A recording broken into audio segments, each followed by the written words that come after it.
thông về rồi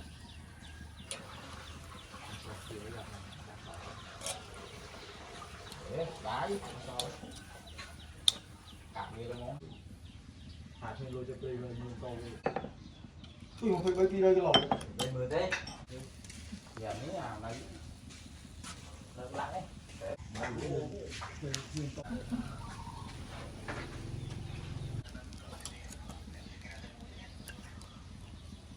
năng này